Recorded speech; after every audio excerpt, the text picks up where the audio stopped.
DF 22044493 on a motion for enforcement and clarification. Councils, would you please state your name for the record? Rebecca Rowan for the petitioner, Dr. Judith Kirby. Lisa McKnight for respondent, Dr. Randall Kirby. Okay. Attorney Rowan, you filed this motion. You may proceed with your opening statement. Thank you, Judge. May it please the court. As you heard from us a couple of weeks ago, this is a petition for enforcement of property division as well as a request for clarification under Chapter 9 of the Texas Family Code. The parties had an agreed divorce decree entered by this court in November of 2022, ordering the husband, Dr. Randall Kirby, to timely pay all of the parties' 2021 personal tax liabilities. He's failed to do so, resulting in egregious interest and penalties that are accruing every month and are continuing to accrue. You're going to hear evidence today, Judge, that we have very real concerns about the respondent's burn rate and his spending habits.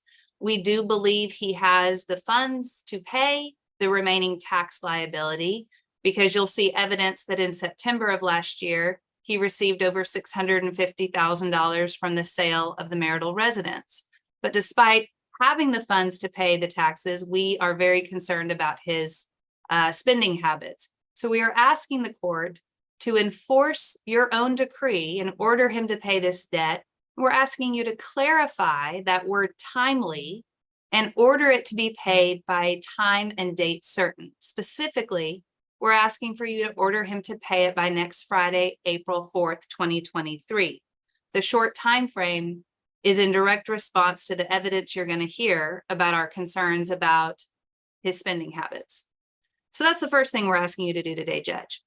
The second thing we're asking you to do is to order the respondent to execute a release, releasing my client from a business line of credit that in the divorce decree, he agreed to take that debt and indemnify my client. She's still on as a guarantor and a signer on that business line of credit, and we're asking him to simply sign a release that she can then provide to the bank to get her off of that line of credit. That's the second thing we're asking you to do today. The third thing that we're asking you to do is order attorney's fees to be paid by the respondent on behalf of my client, because she had to file this lawsuit in the first place and bring it to the court's attention. And so you'll hear me testify in support of that request for attorney's fees. So it's very simple, Judge. And if I may share my screen. Yes. I've put together a summary of requested relief, and hopefully you can see it at this point, Judge. What? It's coming together. There it is. This is my summary of requested relief. It goes through the three things that we're asking you to do today, Judge. And so I provide this to the court for your consideration, and to the extent it helps the court, I've pre-marked it as P15, and I'm happy to offer it at this time. Any objection? Attorney McKnight, you're muted. I object insofar as we haven't started the hearing yet, and this is opening. Okay, then I'll just wait. That's fine. Okay, Thank you, Judge. That's all I have for opening. you're welcome. Attorney McKnight? Yes, ma'am. I've looked at Ms. Rowan's requested relief today, and if she had started with that relief, that's some relief that we probably could have reached an agreement on. This is about a $5,000 enforcement case. That's it.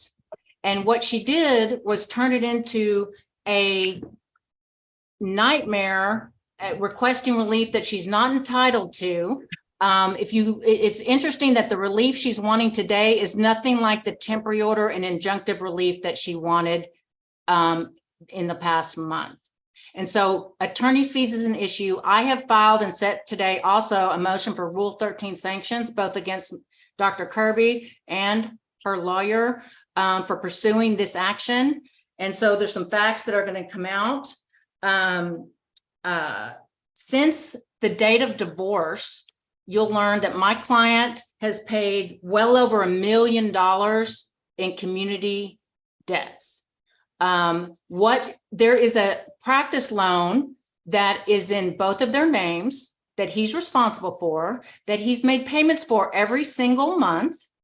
And there's approximately $180,000 owed on it. What she wanted to do and what she asked, and what we've had 2 hearings set on already, is for him to have to put $400,000 into the registry of the court to cover the taxes that were owed, which were $175,000, and to cover this note, which is not due, for $180,000. What you're going to learn is that there has been 0 collection efforts on the part of the IRS or this practice loan. There was it's about $1.1 million in taxes that were due. He's paid all of them, except now that there's $175,000 that is due. After the divorce, he's remitted $200,000. It was $365,000 was due at the time the divorce decree was entered. Okay.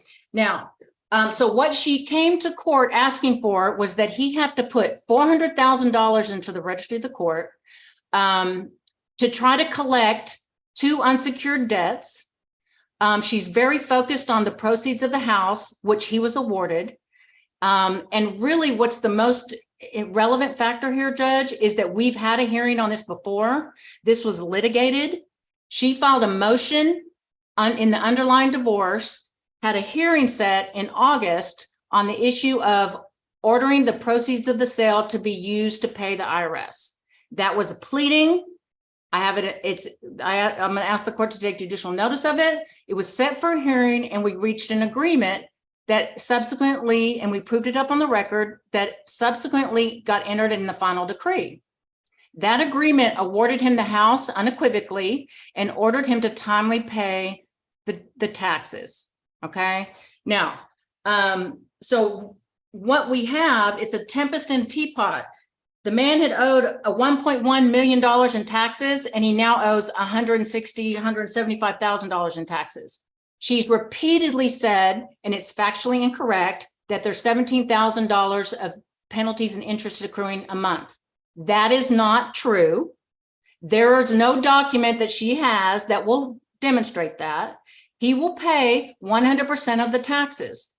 Today is the first day I got this purported release that she wanted signed, which he signed it already. If she had sent me this in the beginning of the lawsuit, I would have happily signed the release. Okay, that's not what she wanted. She wanted to accelerate the $180,000 note, cram it down his throat, make him pay it off with the proceeds of the house, which she's not entitled to do. And now she's finally abandoned that claim. After we've had 2 hearings on this already, after we had to brief it to the court. And so what should be a $5,000 enforcement case, 1 motion, 1 hearing, is now a $19,000 enforcement case in a Rule 13 sanctions. And so that's the issue, is who's paying whose attorney's fees at the end of the day here. What's transpired is a travesty. She knows, or should have known, that's not appropriate relief to ask for. So the relief that we're having today is extremely watered down. It's basically, and I don't disagree. So what she wants is for you to clarify when he has to pay the taxes, okay, and clarify the amount. That's going to be real easy. The amount's $175,000, and so you're going to either decide when does he have to pay that. Our proposal is that the court set a report back in 90 days from today's date to see if he's complied with payment in full of the IRS taxes. Okay, the man has been paying taxes for all his life. He's never not paid the IRS. The relief she's wanting with respect to the other note, now it's just have him sign a release. Okay, done. We signed a release. It's basically the decree already released her from this, but that's not really what she wanted. What she wanted was you to force him to pay the whole note off. That's what she wanted. And that's why she wanted you to order him to put $400,000 into the registry of the court and not be able to spend any money on anything else until he paid that note in the IRS. That is so egregious as to rise to the level of Rule 13 sanctions. And that is also set before the court today. And those are the issues. Thank you. Judge, may I briefly respond since I'm the petitioner? Sure. Thank you. First of all, I object. I did not see a notice of hearing for the motion for sanctions being set for today. Ms. McKnight, if I'm incorrect and it's out there, please point it out to me and I'll certainly look for it. But I'll cite my objection to that going forward if it's not properly set. I take serious issue, Judge, with this allegation that I have somehow abandoned certain requests, that I have somehow watered down certain requests. Judge, I beg you, go look at my petition for enforcement that I filed in January on this case. I asked for at final trial, which is where we are, this is final trial. I asked for him to sign a release to enforce the tax debt and order it to be paid by a time and date certain. Those are the same requests I pled for, and I'm asking you to do it today. Now, completely separate and apart from that, I had a request for temporary orders and temporary injunctions that was set before Judge Lee. We presented arguments on it. She indicated to us that she thought both sides had merit to the argument. And then we presented some of those arguments to you a couple of weeks ago. That is a completely separate and different issue that is a temporary orders request. So if somehow Ms. McKnight is trying to put those together and say, I'm abandoning claims and I'm watering down claims, that's not true. Those were my temporary orders requests. Today, we're set for final trial. So this is what I'm asking you to do. I find it really interesting that for the first time I'm hearing, we probably could have agreed to this. This was in my petition from day one, from January. If we could have agreed to these things that I'm asking you to do today, it certainly would have been helpful to hear that back in January and February when I first filed this petition and Ms. McKnight had a copy of it. So to the extent she's now saying, oh, all my requests today are so reasonable and she would have agreed to it, then what are we doing here? Why couldn't we have settled that if she would have come forward to me and told me that? But be that as it may, I just wanted to clarify those particular points. I also take issue with the fact that Ms. McKnight is telling you what I was requesting and why I was requesting it. In my initial petition, I requested $400,000 to be put into the registry of the court because that was the total tax debt owing at that time. And then subsequent to my filing the petition, the respondent paid a $200,000 payment to the IRS. So it went from a $400,000 approximate tax debt number to about $175,000. And that's the number I'm requesting today. I was never asking you to put $400,000 into the registry of the court to be both the line of credit money and the tax debt. I was concentrating on the tax debt because that's the thing that's accruing interest and penalties. So I just wanted to clarify that for the court. I think that was everything that I wanted to say, Judge, and I'm happy to call my first witness. Okay, thank you. You may proceed. Thank you. Oh, and Judge, on the issue of notice with respect to my sanctions, Ms. Roman, I have proof of service where you opened it on 3/24. Okay, I'll go look at my emails. Okay. Attorney McKnight, I was just getting ready to mention that. Okay. Ms. Rowan, it is on file with the court. It was filed March 24th at 4:46 p.m. Okay, thank you. Appreciate that, Judge. You're welcome. You're welcome. And I'll call the petitioner, Dr. Judith Kirby.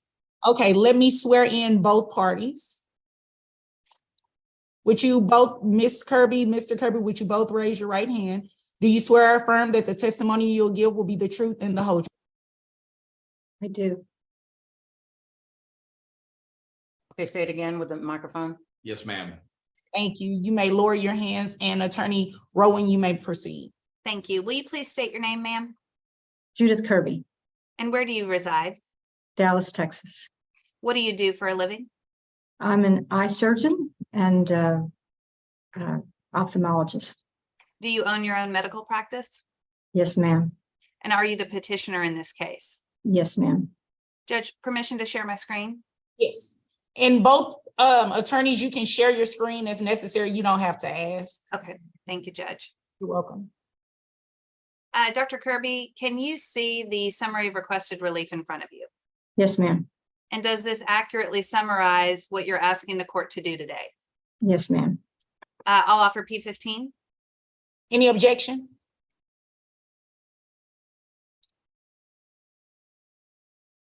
No objection. All right, petitioners 15 is admitted. Thank you. Dr. Kirby, can you see petitioner's exhibit 1 in front of you now? Yes, ma'am. And is this a true and correct copy of the agreed final decree of divorce relating to your marriage to Dr. Randall Kirby? Yes, ma'am. Yes, I'll ma'am. offer P1. Any No objection? All right, P1 is admitted. Dr. Kirby, I'm going to direct your attention to page 10.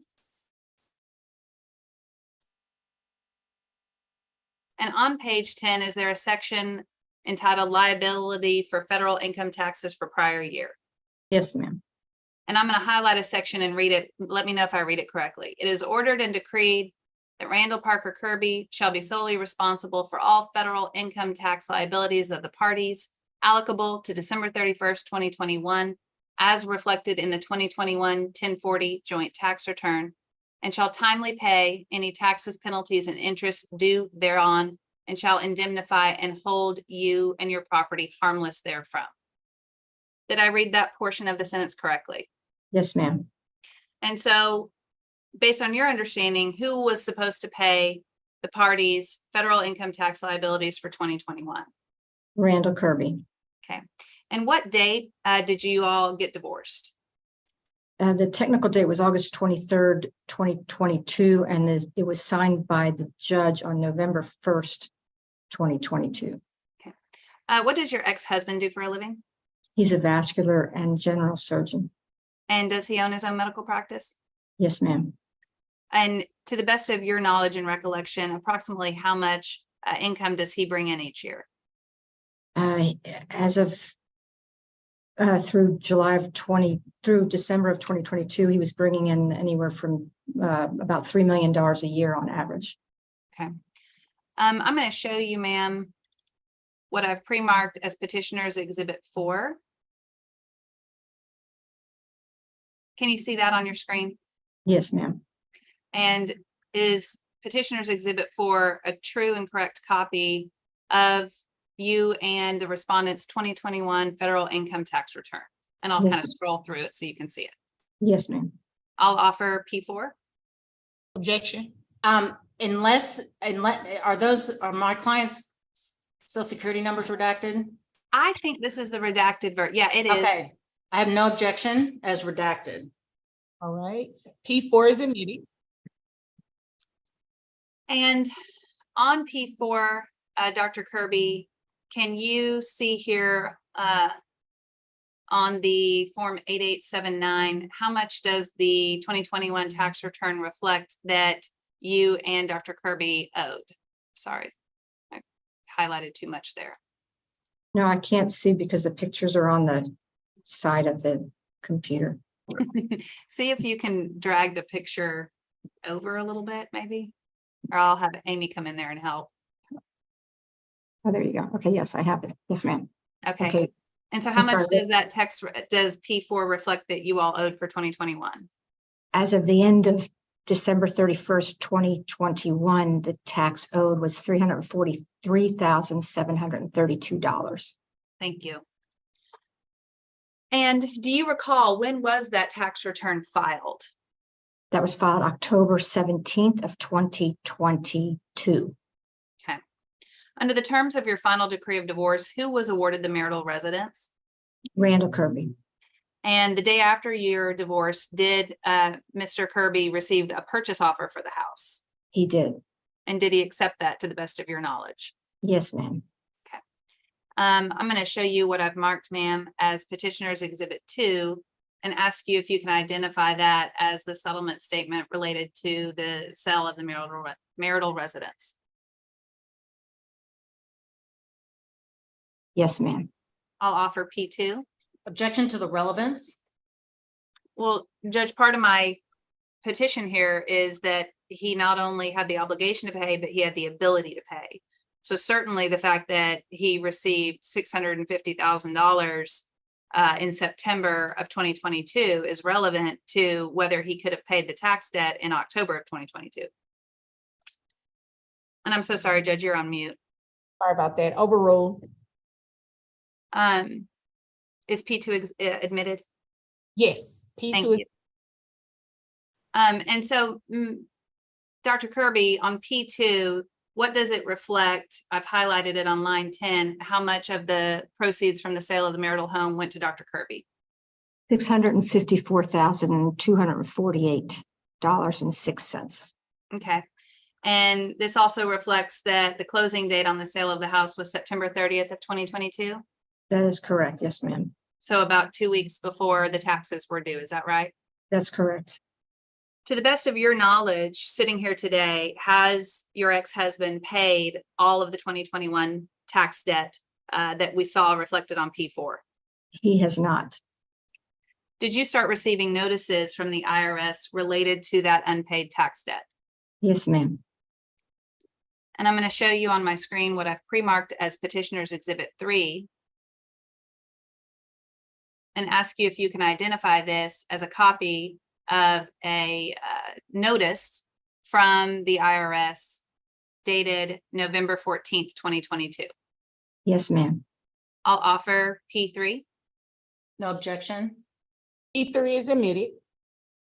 So on P3, Dr. Kirby, does it reflect how much is now due to the IRS on November 30th of 2022? Yes, ma'am. And I highlighted that number there, $365,000 and change. Yes, ma'am. And if we go to page 2 of Petitioner's Exhibit 3, is there a section that reflects penalties as well as interest? Yes, ma'am. And if we look at the line that says total penalties monthly plus daily, does it total $16,179.60? Yes, ma'am. And that's a combination of monthly and daily penalties. Is that right? Yes, ma'am. Going down below that, the interest section, does it also reflect that interest had been accrued at that point of over $9,700? That's correct. Now, what is your understanding of whether you are jointly and severally liable on this tax debt, even though your ex-husband had been ordered to pay it? Objection to her understanding. Judge, she can testify of her understanding. The relevance of her understanding. Okay, overruled. Go ahead, Dr. Kirby. It is my understanding that if Randall Kirby does not or cannot pay those federal income taxes, that the IRS will hold me responsible and can levy my assets and require me to pay it, regardless of the divorce decree, regardless of what the local divorce decree states. Okay. And is your understanding based also, I don't want to get into the details, but is it based also on your hiring and retaining a tax attorney? Yes, ma'am. I'm going to show you what I've marked as P5, and can you identify this, excuse me, as a transcript from the IRS dated 2/24 of this year, reflecting how much is still owed on that tax debt as of that date? Yes, ma'am, that's correct. I'll offer P5. Any objection? Not to P5. P5 is admitted. And so we can see here that accrued interest and penalties are continuing to accrue. I've highlighted that line. Do you see that there? Yes, ma'am. And that as of, let's see, it looks like as of 3/13, the debt was approximately $175,000. Do you see that? Yes, ma'am. After you filed this petition for divorce, or excuse me, petition for enforcement, did Dr. Kirby, the respondent, Dr. Kirby, did he make a payment to the IRS debt? Yes, ma'am. And approximately how much was that, and when did he make it? $200,000 on January 4th. Okay. Can you tell the court how, well, let me back up. Has the respondent's failure to pay the 2021 tax debt negatively impacted you and your medical practice? Yes, ma'am. Can you tell the court how? I've had to move offices and have had to pay a finish out fees, building construction fees of $1.1 million to have. Objection to non-responsive is not responsive to how the taxes have anything to do with that. Judge, she's getting there. I mean, can she be allowed to finish her sentence at least before there's an objection made? Yes, Attorney McKnight, allow her to finish the sentence and then you can make your objection at that point. Go ahead, Dr. Kirby. In order to come up with the money to pay the finish out, I had to approach a bank to try to get a loan. And I was denied from getting a loan because I have personal Objection to income hearsay. taxes due of 2021. Ms. Kirby, when an objection is made, and Mr. Kirby too, if you would just stop what you're saying, allow the attorney to make the objection, I'll rule on the objection, then your attorney will tell you whether or not you can continue with that question, or you'll just stop and they'll ask another question, okay? Yes, ma'am, I'm sorry. Okay. Let me scroll back up to the objection.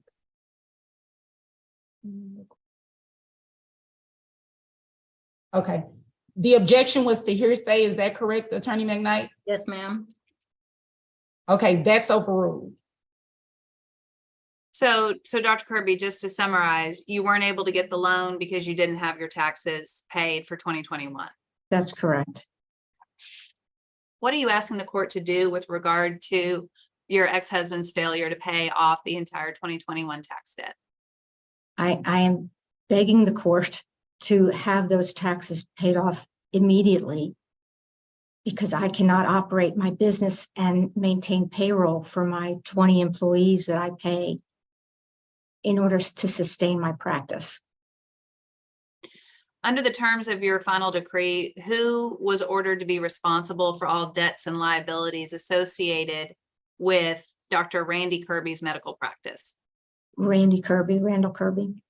And was he also ordered to indemnify you and hold you and your property harmless from any failure to pay those debts? Yes, ma'am. And is one of those debts a business line of credit at PNC Bank that ends in account number 2142? Yes, ma'am. And do you have reason to be concerned that your ex-husband has not always been current paying on that business line of credit? Yes, ma'am. And so did PNC Bank actually contact you regarding Objection non-payment? to leading and calling for hearsay. Sustain. How That's did, is to leading. Sustain is to leading. thank you. How did you become aware that, or what forms the basis of your belief that Dr. Randall Kirby has not always been current on that business line of credit? In September or October, I don't remember the exact date, but the bank PNC called me to tell me that Objection to hearsay. Sustain. Ms. Kirby, you can't say what someone else told you, okay? Yes, ma'am. What's the current balance, if you know, on that PNC business line of credit? I believe it is approximately $180,000. And are you tied to that line of credit somehow? Yes, ma'am. I'm a personal guarantor of that line of credit that had been signed and created in approximately 2002 or 2003. Okay. And based on conversations with the bank, don't tell us what they said, but based on conversations with the bank, you have reason to believe he hasn't always been current on that line of credit. That is correct. Okay.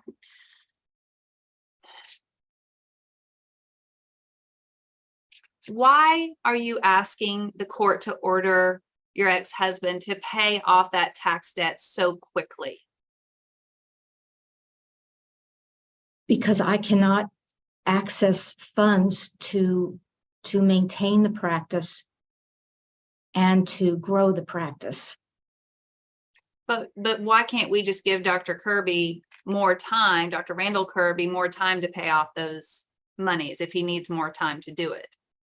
Because every day that goes by that he does not pay it is interest and penalties that are accrued to that tax balance. And I am potentially liable for that money if he cannot or will not pay it. Do you have any concerns about Dr. Randy Kirby's spending habits and overspending habits? Yes, ma'am. Can you tell the court what those are? He currently rents a house that costs over $20,000 per month. Objection to relevance, objection to hearsay.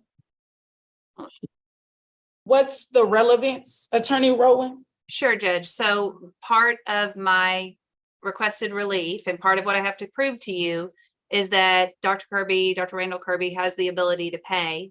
And in support of why I'm asking that the debt be paid so quickly, it goes to the relevance of that. Because if we are concerned that if he's given a lot of time to pay this thing off, like counsel wants, 90 days or more, that the funds just aren't going to be there and he's not going to be able to do it. So it's absolutely relevant to the date by which I want him to pay. Objection overruled. Go ahead, ma'am. He leases 2 vehicles, each of which are value $180,000 each car. He has approximately $250,000 at least of credit card debt. He's opened an additional line of credit for $250,000. Objection. May I take the witness on Bodar? Yes. Where did you get the information that he's opened an additional line of credit? I received a bank statement. Objection to hearsay. Sustain. Go ahead, Dr. Kirby. Is there any other reasons why you're concerned about Dr. Randall Kirby's overspending or spending habits? He also maintains 3 country clubs, all of which cost significant dollars per month. And his income has been decreased in the last 6 months. So in order for him to maintain the expensive house and the 2 vehicles and the 3 country clubs and the multiple credit card debts, he is using the money from the proceeds of the Objection to house. speculation. Sustain. So Dr. Kirby, why has your ex-husband's income gone down in the last 6 months, if you know? He has been in drug and alcohol. Objection, Judge, I'm going to object. And I'm going to put the witness on notice that he's violating my client's HIPAA rights. And I'm going to object to this line of questioning as it violates my client's right to privacy, his patient-physician privilege. This is a doctor. She should know better. And I'm going to ask the court to instruct her not to bring it up again. Well, Judge, the biggest exception to HIPAA is by court order. You can order her to answer those questions and she's not violating anyone's HIPAA rights. She testified that she believes his income has gone down in the last 6 months. I asked her, why does she believe that? And she can answer that question. That's not a violation of his HIPAA if you order her to answer that question. Well, it's going into a medical condition of his that she's aware of, and it's his private matter. This is on YouTube streaming live, and I'm going to object to this line of questioning as it violates his patient privilege rights. And Judge, if the court is inclined to go into it, I have no problem coming off YouTube. I'm not trying to publicly broadcast it, but I think it's relevant to the inquiry here. Attorney Rowan, I'm going back and I'm looking at your question. Your question was, so Dr. Kirby, why has your husband's income gone down in the last 6 months, if you know? Ms. Kirby's response was, he has been in drug and alcohol. Then an objection was made. I guess for the court, what's the relevance to his income with the drug and alcohol? And I'm putting everybody on notice, including counsel, not to violate my client's HIPAA rights. This is protected under the federal law and under the state law. And I'm putting everybody on notice, including Dr. Kirby, that his rights are being violated. I object to this being broadcast. I object to it being on the record, and I object to it being disclosed in open court. And Judge, I may ask I that answer counsel move on. May I Yes. answer your question, Judge? Yes, but only to the extent that the question was asked, the income relating. Understood.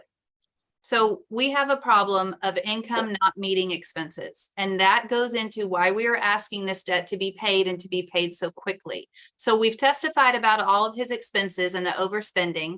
But if all you heard is that he makes $3 million a year, then maybe you'd think, well, so be it. He can afford those things. That's his lifestyle. We have testimony and evidence to put forward that his income has gone down and the reasons why it's gone down. I understand the concern about it being broadcast on YouTube. I have no objection to it.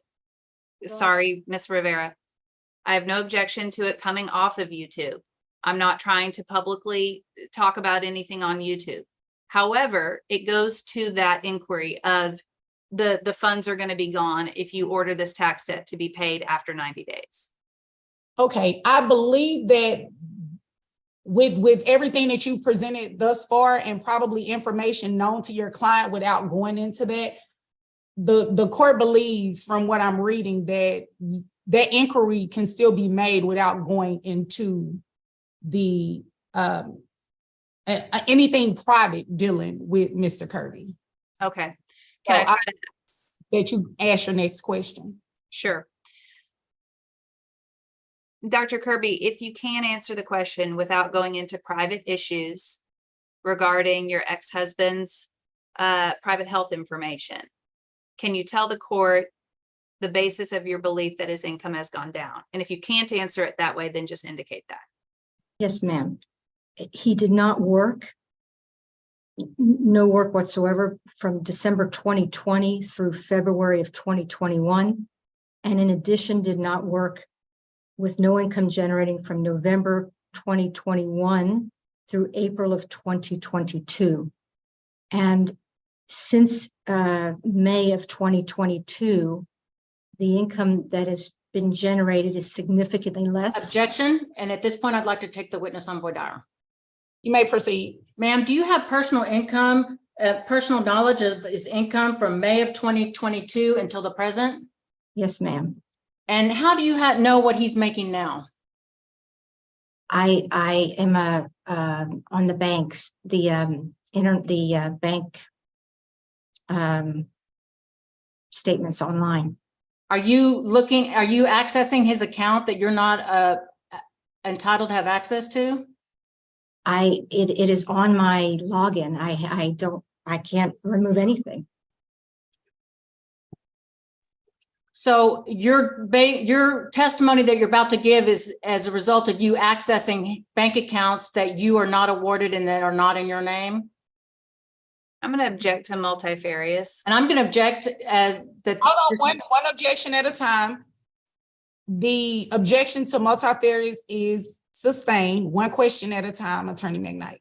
And I'm going to object to this witness testifying to any income that she lacks personal knowledge of, and it's particularly about anything that she's illegally accessing without consent. And also it's speculation on her part, what's income and what's not. And I'm going to object on that ground. May I respond very briefly, Judge? Very briefly, yes. The question was about from May 22 forward. These people weren't even divorced until November of 2022. I think she has the right to answer this question if she knows. Okay. Miss Attorney McKnight, did you want to re-ask Miss Kirby if she knows this information or Yeah. not? So other than accessing his bank accounts, do you have personal knowledge of what his income is since August of 2022? You asked me the question since May of 2022. And So now I'm asking you, since the date of divorce, August of 2022 to the present, do you have personal knowledge of what his income is?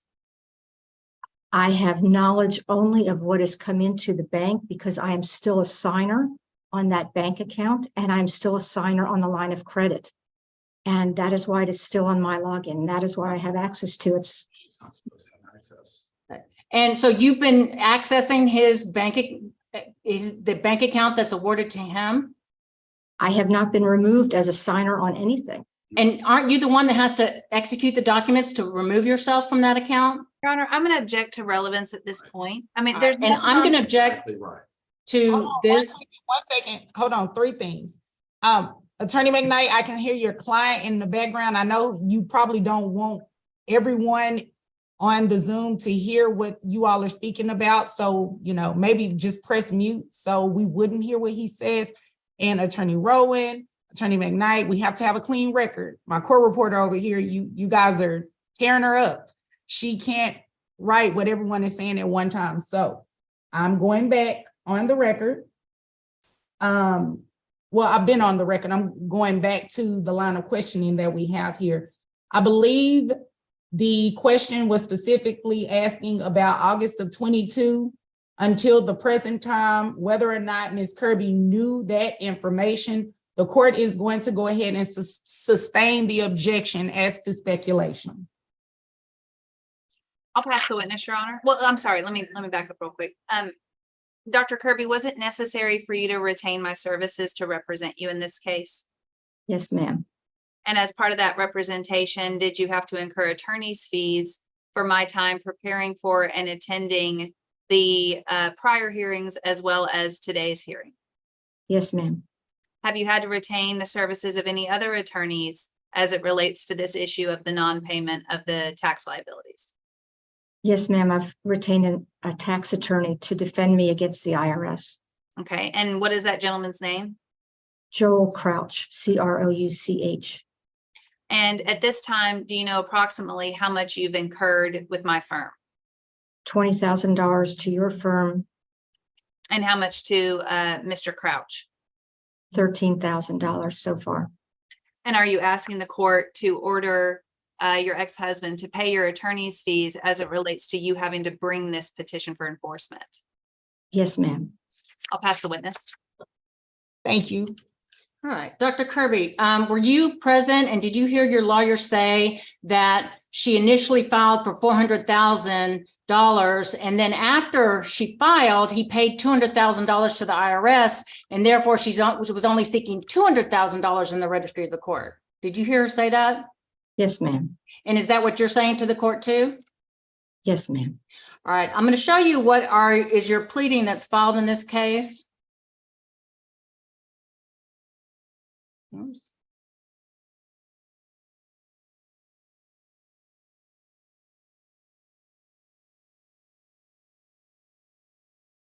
And in your pleading that was filed, you asked for $400,000 to be deposited in the registry of the court, correct?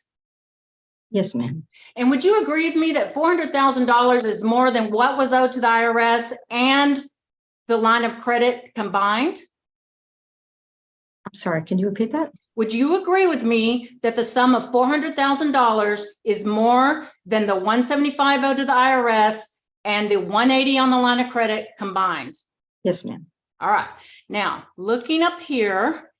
All right. And so your lawyer said that she wasn't trying to make the accelerate the note on the line of credit, but looking right here in your pleadings, you acknowledge that he paid $200,000 to the IRS on January 4th of 2023, didn't you?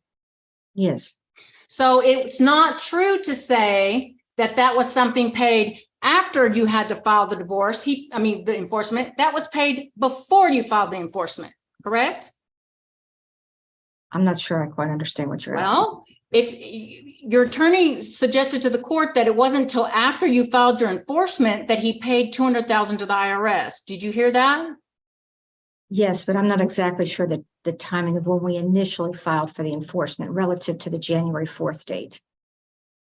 Well, it says it in your pleading that he paid it, right? Yes, ma'am, but when I initially... And in the pleading, the same pleading, it says make him pay $400,000 in the registry of the court, correct? Yes, ma'am.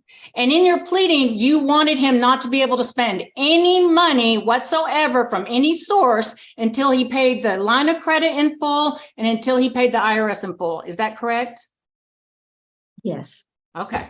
Now, I want to look, is it true that since the date of divorce, Mr. Kirby, so we've established that since the date of the divorce, he paid $200,000 to the IRS, correct? Yes. All right. Now, looking at your exhibit number 4, the tax return, I'm going to show you what's been already offered into evidence. This is a letter dated. When is this letter from your accountant firm dated? January 19th, 2020. Okay, that's this year, right? Yes, ma'am. Okay. And so you and he got these tax returns in January of this year, correct? That is not correct. Okay. Well, and this is when we found out how much was owed. Isn't this when we actually found out how much was owed to the IRS? No, ma'am, that is not correct. Okay. Well, this is what the date of the letter is from your accountant enclosing the tax returns, correct? That is the date of when they sent the copies of the paper copies, but that is not the date on which we knew how much taxes were owed. All right. And in your pleadings, you say the taxes were due on April the 15th, correct? April the 15th of 2022. All right. And is it true that you filed an extension at that time Yes, ma'am. and the taxes weren't filed until late, correct? Or they were filed in October of 2022? The filing was done in October of 2022, not that Okay. when the taxes are due. Okay. So so in August, when we proved up the case, the tax return had not even been filed yet. Is that correct? That is correct. And do you remember coming to court in August and I was there and your attorney was there, your other attorney was there, and Dr. Kirby was there? Yes, ma'am. And do you remember that you were asking for the specific release that the proceeds from the sale of the house must go to pay the taxes at that time? Judge, I'm going to object as to relevance. I don't know why we're talking about things that go behind the order, that go behind the divorce decree. Sustain. All right. Now, the issue about whether or not, so the proceeds of the house, those are not secured. Nothing is secured by those proceeds, is it? In the divorce decree? No, other than the house mortgage. All right. So I'm going to show you what's already in evidence in your exhibit of your P number 2, the proceeds from the sale of the house. I'm going to ask you to look here at line 11. Yes, ma'am. Do you see that? Yes, ma'am. All right. And do you remember at the time of the house sale that there was an unsecured note with PNC for $725,000? Do you remember that? Yes, ma'am. And do you remember that you would not cooperate with the sale of the house unless that note was paid in full? I'm going to object to going behind the prior order, going behind the final decree. There's absolutely no reason for it, Judge, and it's inappropriate. It's getting into parole evidence. The document speaks for itself. The decree says what it says. This is after the decree. This is after the divorce was rendered. You're asking about things she agreed or didn't agree to in negotiation of the divorce decree. No, I'm telling her, I'm asking her. That's not what I'm asking. One moment. Do not address each other. Do not address each other. Anything going behind the order is not going to be considered and is not proper before the court. So anything behind the order that is being asked is sustained. Anything that is after the order, Attorney McKnight, you are free to ask those questions. Now, after the divorce was rendered and granted, the house sold. Do you remember that? Yes, ma'am. Okay. And do you remember that at the time the house sold, after the divorce was rendered, there was a $725,000 unsecured note to PNC? Yes, ma'am. All right. And is it true that you insisted that entire note, and you were an obligor on that note, correct? Yes, ma'am. And that was a note that Dr. Kirby was ordered to pay, correct? Yes, ma'am. And you would not go through the sale of the house unless that note was paid in full, would you? Your Honor, I'm going to object again, and I'm sorry. I understand she's asking about something that happened after rendering, but the decree hadn't been signed at that point. So I'm still going to object, and also relevance. Well, it goes to the issue of what she's already done is what she's trying to do again, which is accelerate an undue note and force him to pay it from proceeds. That's exactly what she did on the sale of the house. It's what she was trying to get Judge Lee to do and you to do on a temporary hearing. And it's the same type of behavior that I'm talking about. She did it with the proceeds, causing him to have to pay off a $725,000 note that was not due. I'll allow it. I'll allow it. Okay, But Judge, she's talking about things that happened at a temporary orders hearing in the divorce. that goes to attorney's fees. Going behind the prior order. And the issue here is two different things going on here. You're proving your case in terms of the enforcement and the clarification, as well as your attorney's fees. And Attorney McKnight is also asking questions that I believe are relevant to her motion that is set for today on the sanctions. So that's why I'm not allowing anything in terms of something that goes behind the previous order. I mean, the current order. But anything that's specifically related to behavior, which is what it looks like she's talking about here, then I will allow it for the sake of her testimony for her particular motion for sanctions.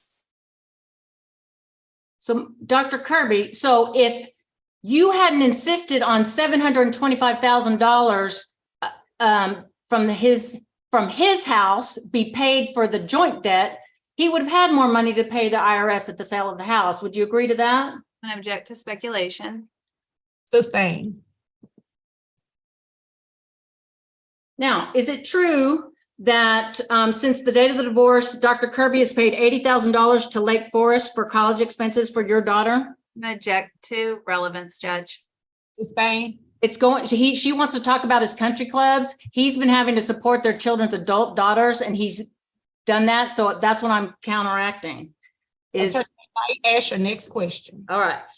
Is it true that he's paid for your son's college expenses at Texas A&M since the Object to divorce? relevance. Sustain. Is it true that since the divorce was signed, he's paid the minimum amount due on the PNC business line of credit? That is not true. Okay, well, has he paid every single month? That is not true. Okay, so what month did he not pay? In August and September, he had not paid. Okay, and so the divorce decree was signed when? August 23rd. That's when, you think that's when the divorce decree was signed? By the judge, it was signed on November 1st, Okay, but the parties, to my understanding, was August 23rd, 2022. all right. And so since November 1st of 2022, has the minimum payment been made every single month to the PNC line of credit? Yes, All right. And so has that note been accelerated by PNC? no, Were you trying to get the court to order him to put money from the sale of his house into the registry of the court to make him pay that note off? my prime intent- Objection? And it calls for a yes or no. Were you trying to do that? Judge, can she just try to answer the question before we get an objection? It was non-responsive. Attorney McKnight, your objection, the record doesn't clearly show it out fully, and allow her to answer the question. My goal was to have my name removed as a personal guarantor from that note. All right. So do you think that Dr. Kirby can force PNC Bank to remove you as a personal guarantor? Object to Yes. speculation. Okay. And what do you think he Hey, can one do? second. Let me make sure I rule on the objection. The objection to speculation is sustained. All right. So do you think Dr. Kirby signing a release him on his own is going to have PNC remove you from that loan? That is my understanding. Okay. When was the first time you ever sent over the release that you wanted signed? Was it today? I don't know. Okay. Throughout the pending of this whole litigation, you'd never signed a release that you wanted him to sign, sent a release that you wanted him to sign, did you? Object to asked and answered. She says she doesn't know. Sustained.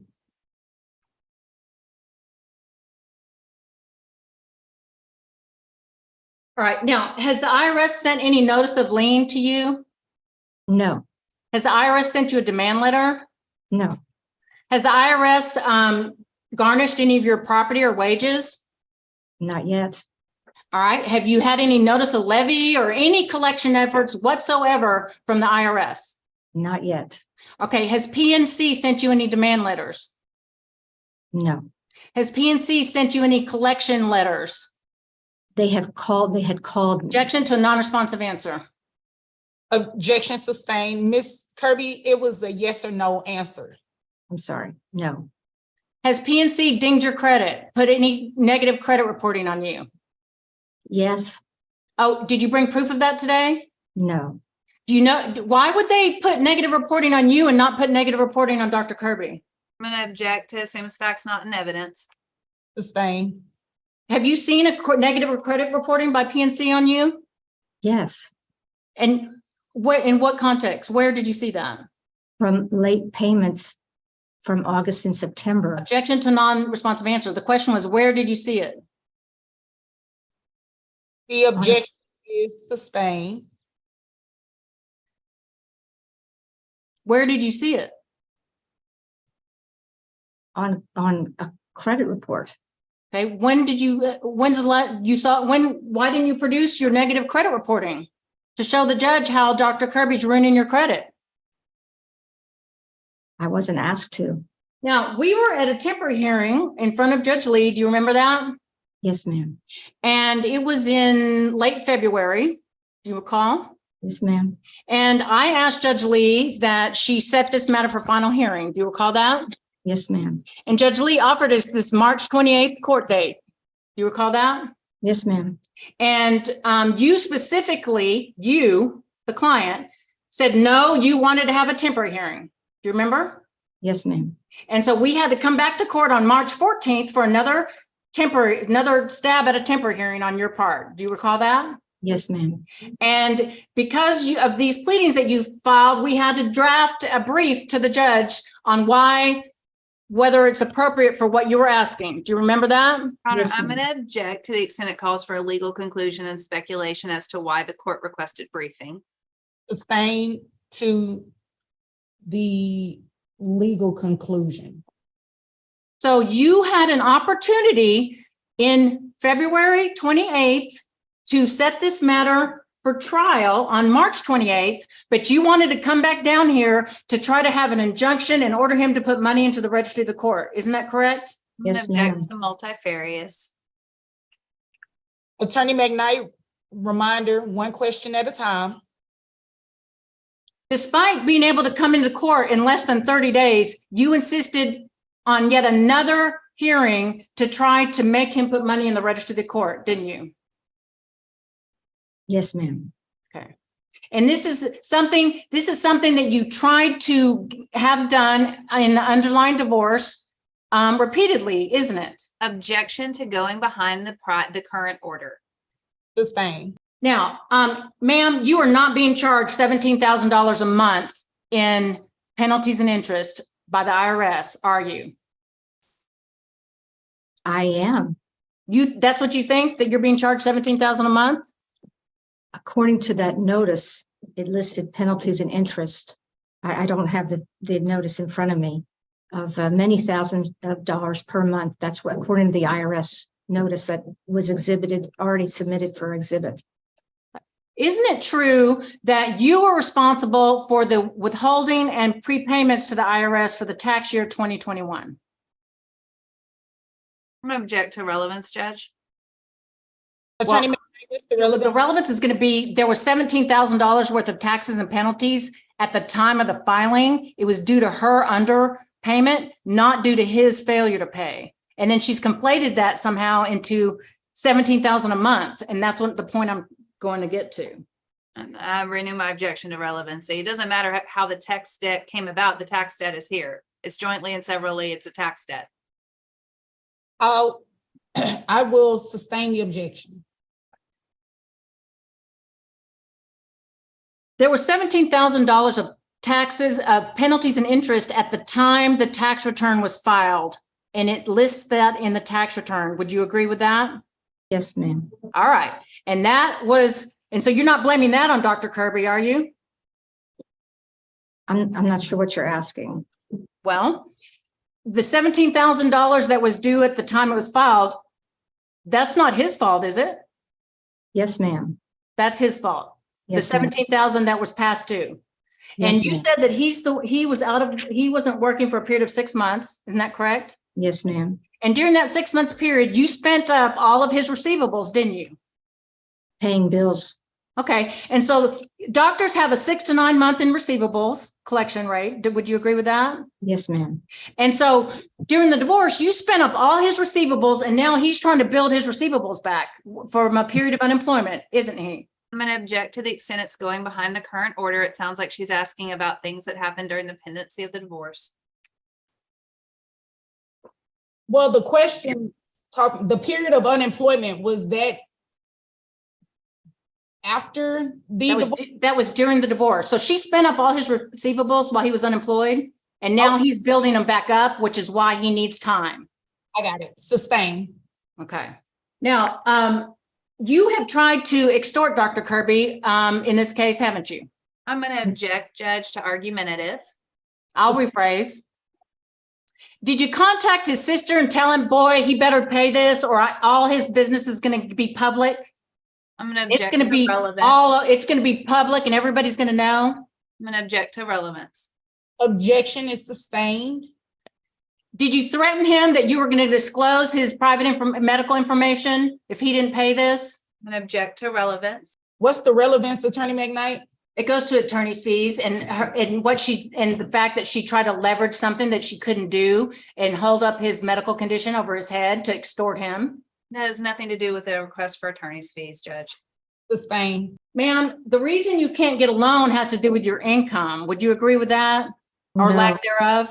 No, ma'am. Not this 165,000 that's due to the IRS? No, ma'am. Pass a witness. Very briefly, Very briefly for the court, I would like to give my court reporter a potty break, and I would like to do the same for you all.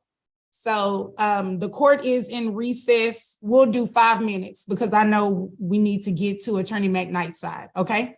So we'll be back on the record at 10:09. thank you, Judge.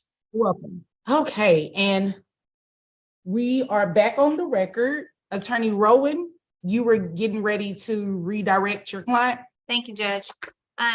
Dr. Kirby, there was some testimony about that $725,000 debt that was paid out of the funds from the house sale. What was the nature of that debt? Objection to the relevance. What is the relevance, Attorney Rowan? I don't think it's particularly relevant either, but to the extent Ms. McKnight got to question my client about it and some of that testimony came in, I just wanted to clarify what that loan was. But if the court doesn't think it's relevant, neither do I. Well, Attorney McKnight, you did open the door, so I'll allow it. The objection is overruled. Go ahead, Dr. Kirby. What was the nature of that $725,000 loan? Are you asking me? Yes, ma'am. Oh, sorry. It was a loan used for a line of credit, an unsecured line of credit for the construction, the remodeling of the house. And was that line of credit in your name as well as your husband's? Yes, ma'am. And is that why you wanted it paid off from the sale of the house? Yes, ma'am. Now, there was some testimony and some questions Ms. McKnight asked you about why you wanted a temporary orders hearing so desperately in this case. Can you tell the court why that was so important to you? Yes, ma'am. Because I know the spending habits of Randall Kirby, and I know that he had not worked for 3 months, December 20th to February 2021, and November 21 to April of 2022. The income, my expectation is that he would have suffer a decline in income, and his expenses were grossly in excess of money that he could bring in to meet that expenses. And so my concern is that he would use the money from the proceeds of the house to maintain a lifestyle and then not be able to pay the taxes. And then the IRS would come after me because I'm jointly and severally liable for those taxes. And they would come after my practice and my ability to pay 20 employees, most of whom are single mothers. to work for me, and I would have nothing. I had already given him the house. I had already given him everything. And so is it your opinion that your ex-husband Objection to leading. Sustain, don't lead. didn't even get to finish my I question? you didn't have to. Is it your opinion that is Attorney leading? McKnight, we've Alright. already established that it's inappropriate for the two of you to speak to each other. Dr. Kirby, do you have a concern that your ex-husband has a pattern of non-payment of obligations? Objection to leading. That's not a leading question. It's do you have a concern? Yes, Overruled, Attorney Rowan, not Attorney Rowan, strike that. Ms. Kirby, what was your answer? I'm sorry. Could you repeat the question? I sure can. Do you have a concern that your ex-husband has a pattern of non-payment of his obligations? Yes, ma'am. And what forms the basis of that opinion? That while he was not working, I had used his receivables to pay the mortgage on the house and to pay expenses for the house. He refused to sell one of his two. I'm going to object. I'm going to object as a going behind the decree. Sustain. I'll pass the witness, Your Honor. All right. Do you think that you should have any more rights than any other person suing for an enforcement in Dallas County or in the state of Texas? I'm going to object. It calls for a legal conclusion. Sustain.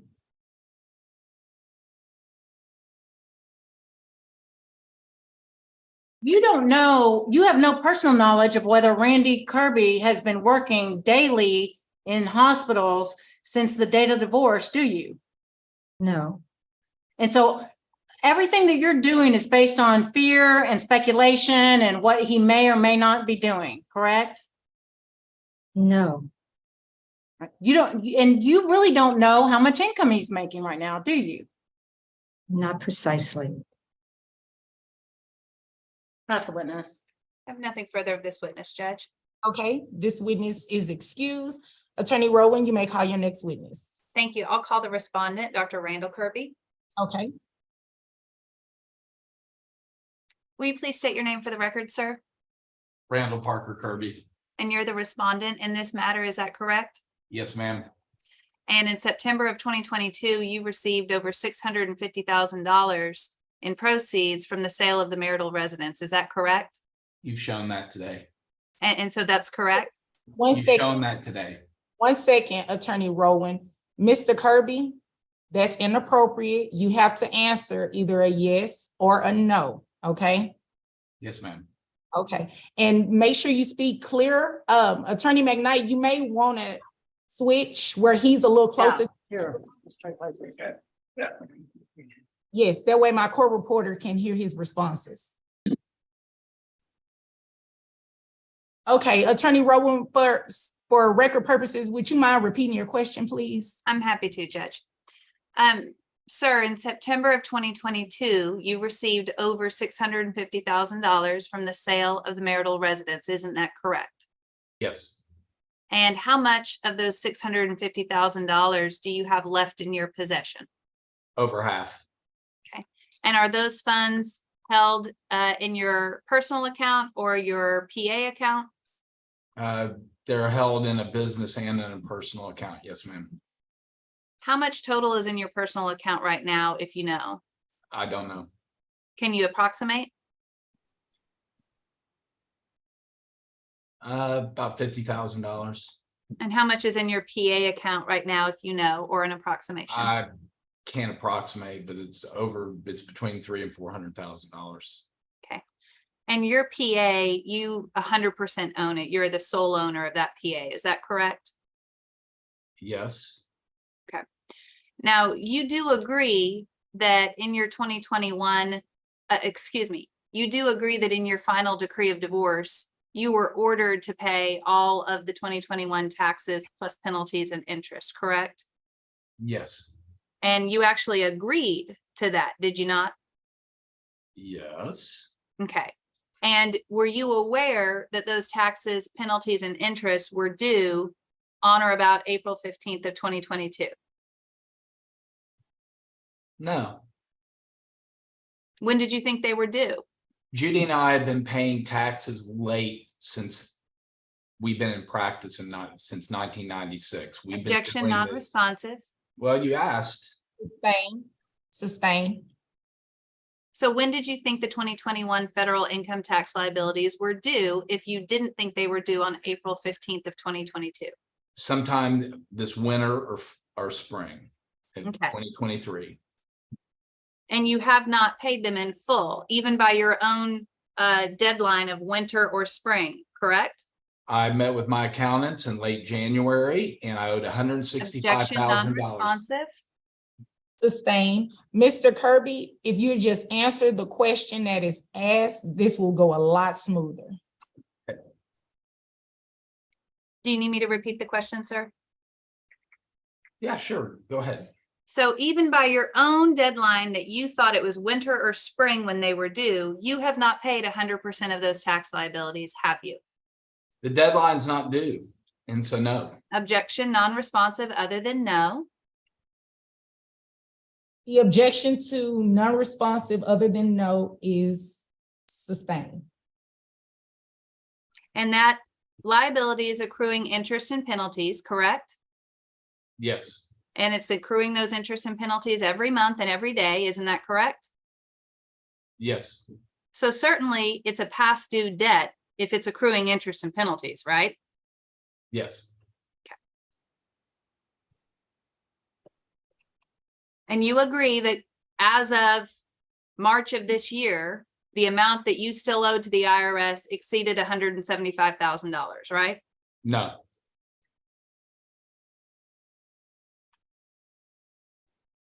And you do agree that penalties and interest are going to continue to accrue until you pay it off, right? Yes, I've asked my accountants to ask for a payment plan from the IRS. Objection, non-responsive, other than yes. The objection to non-responsive other than yes is sustained. And isn't it true, sir, that at least on one occasion in the last year, you were also late or did not pay a payment associated with your business line of credit at PNC Bank? No, that payment came due on the weekend and I paid it the minute they notified me, which was within 48 hours. Objection, non-responsive, other than no. Other than no, the objection is sustained. So just so your testimony is clear, you agree with me that on at least one occasion in the last year, you did not timely pay a debt associated with that business line of credit. I could not make the payment because they asked for the payment on the weekend and PNC was closed on the weekend. Objection, non-responsive, Judge. Sustained. Isn't it true, sir, that you haven't had contact with your so-called accountant since January of this year? No, When was the last time you contacted them? in February of 2023. Isn't it true, sir, that you spend over $20,000 a month on your rent home? No, Okay, how much do you spend on your rent home? 18. Objection to relevance? What's the relevance, Attorney Rowan? Judge, it's absolutely relevant as to why I want this debt paid next week and not in 90 days, because his spending exceeds his income and there's no way he's going to have the funds if he has that much time. Overrule. Go ahead, sir. How much do you spend on your rent? You were saying 18,000? 18,500. Okay, and the value of your two motor vehicles exceed 350,000? No, Do you have two motor vehicles in your possession?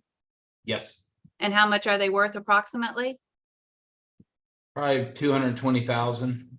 And you finance those, right? So you make payments on those every month? Lease payments, they're both financed through my business. Okay. And And they've you all, pay for, excuse me, and you pay for 3 country club memberships every month? yes, and Okay. civic organizations. And your total credit card debt sitting here today is over 200,000, isn't that right? That's an accurate approximation. Okay, so you're sitting on over $300,000 in an account in which you control, and yet you haven't paid off the federal income tax liability that's past due. Is that right? Could you Repeat that question. Happy to do it. Sitting here today, you are sitting on an account that you solely control that has over $300,000 in it, and yet you haven't paid off the $175,000 that's due to the IRS and is unpaid and past due. Isn't that correct? Yes. I'll pass the witness, Your Honor. Switch spots with me, please. I got to. No, I'm sorry. No worries. All right.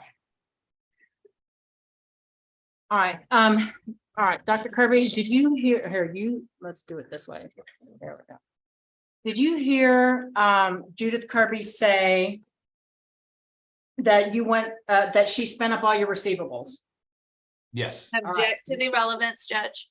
What, it's already evidence before the court. Attorney McKnight, what is the relevance of that question? Well, it's already evidence that's before the court. She admitted that she spent up all his receivables, and I'm getting to the point why he has to have $300,000 in his bank. And I You brought objected, it up. I'm trying to defend the man. and I objected to the line of inquiry the first time around. It's asking about things that happened during the pendency of the divorce as it relates to getting community bills paid. I don't see how it has any relevance to the petition for enforcement that's set today. Okay. Anything that goes behind the previous order, we're not going to entertain, so that objection is sustained. Attorney McKnight, I will allow you to go ahead and get to the point you were trying to make where you mentioned the $300,000. All right. Now, did you go through a period of where you were on a medical leave from work? Yes. And how long was that? 5 months. Okay. And so as a doctor, did you hear her say it's about 6 to 9 months to get your receivables? Yes. All right. And is that true? Yes. All right. And do you work with receivables? Yes. And so, so there was income during that 5 months that you were on medical leave, and that income was spent. I'm going to object to leading at this point, Judge. Sustained, don't lead. Now, are you in a period of rebuilding your receivables? Yes. Okay.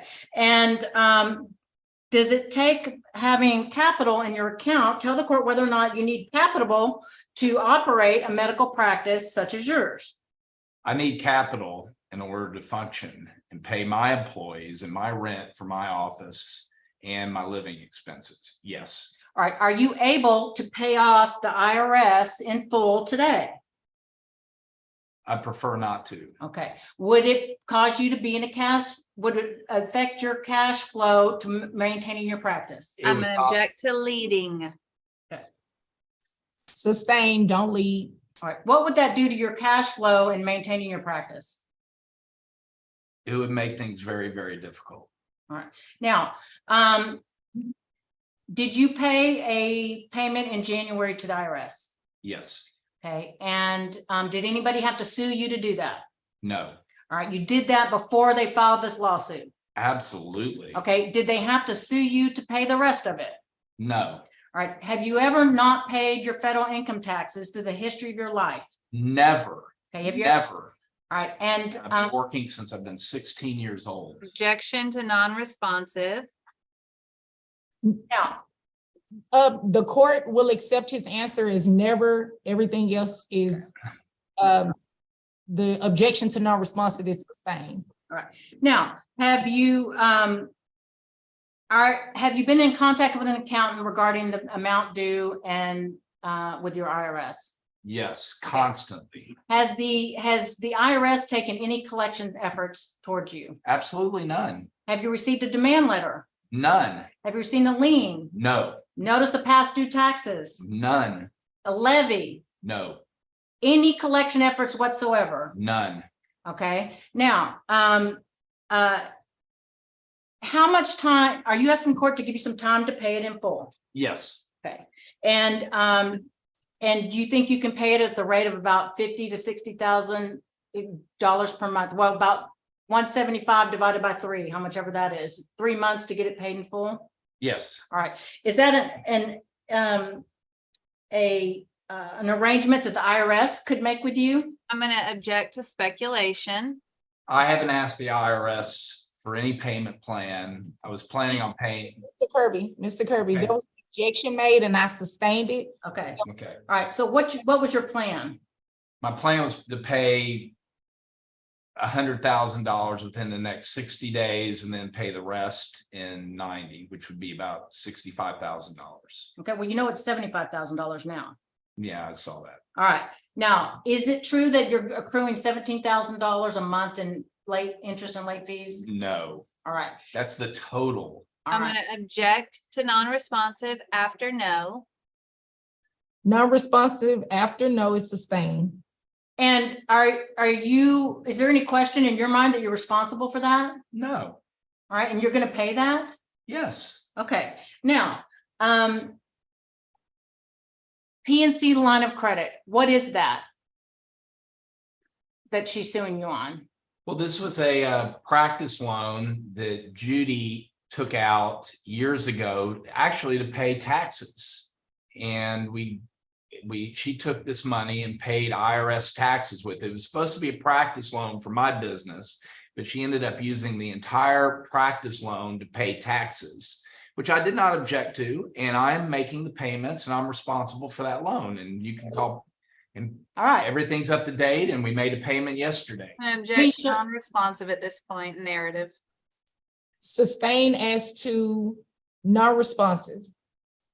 I'm gonna show you what's been marked as respondents exhibit number 1 and ask you if this is your history of payment with the practice loan that we produced in Discovery. Yeah, payment was received. No, I'm just asking you if that's what this is. Yes, All right, and is this a reflect the history of payments that you've made since the divorce, except for the March payment? yeah, I would offer respondents exhibit number 1. Objection? I don't have that. Can you pull it up, Ms. McKnight? I'm sorry, I don't see it.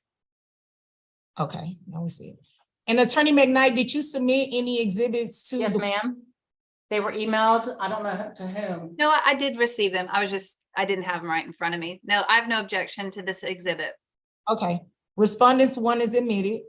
Ms. McKnight, Lisa, if you'll send those to me. Also, I didn't get them. But I might think you send sent them to Destiny. Destiny. Okay, hold on. Let me put myself on mute. The ones that are admitted, it's okay. When you have time after the hearing. It'll be okay. Okay, they're on their way to you. All right, looking at respondents exhibit number 1, Dr. Kirby, is this the history of payments since the date of the divorce? yes, Okay, and so you made a payment November, December, January, and February, according to this exhibit. yes, and yesterday. All right, and yesterday, March of 27th, you also made a payment. Yes, And how much did you pay then? $2,718 and some cents. All right, is the payment slightly going down? Yes, All right, and how much total is owed on this note? about $180,000. All right, and are you gonna, is this note in any way been accelerated? No, Have you received any demand letters from this PNC? no, Have they put any negative credit rating credit reporting on they you? have not reported anything to any major, any of the 3 credit agencies. I'm gonna not object to mine or non-responsive. Judy's. That's not the question. I'm object to non-responsive. Sustained. Attorney McKnight, did you want to re-ask your question to your client? Yeah. Have you gotten any negative or credit reporting? And have you checked? Well, first of all, have you checked? Yes, And have they put anything on your credit no, and your name's on that loan? yes, And how late were you one time on that loan? 3 or 4 days at Okay. most, So is it a fair statement to say you were never more than 30 days late on that loan? Yes. All right, and tell the court why you have an objection to the acceleration of this loan. It does not need to happen. And why were you objecting to that you had to put $400,000 into the registry of the court? Well, that's just outrageous. Okay. And has anybody, and is this behavior new or is it a continuing pattern? No, this occurred during the divorce, the separation and the divorce, where Judy wanted things accelerated. I instead object to of delayed. relevance if we're going behind the current order. Objection sustained. We're not going behind the prior order. And at the time when you sold your house, did she interfere with that sale? She sure did. Okay, and did she cause you to have to pay an entire $725,000 loan. Yes, they loan PNC. Object to Okay. relevance and Okay. object to non-responsive at this point. Attorney McKnight, what's the relevance? So basically the same thing she's trying to pull in this case, making him pay that whole 180 all up front is what she did when he tried to sell his house. And she wouldn't sign the papers unless he paid off a $725,000 unsecured line of credit in full, and he couldn't sell his house unless he did it. All right, And I'm gonna that's object why to it's these relevant. Speaking Hold on one second. objections. I'm going to object to relevance. On Okay. to the next question. All right. Now, did you have to hire me to Sorry. defend you in this?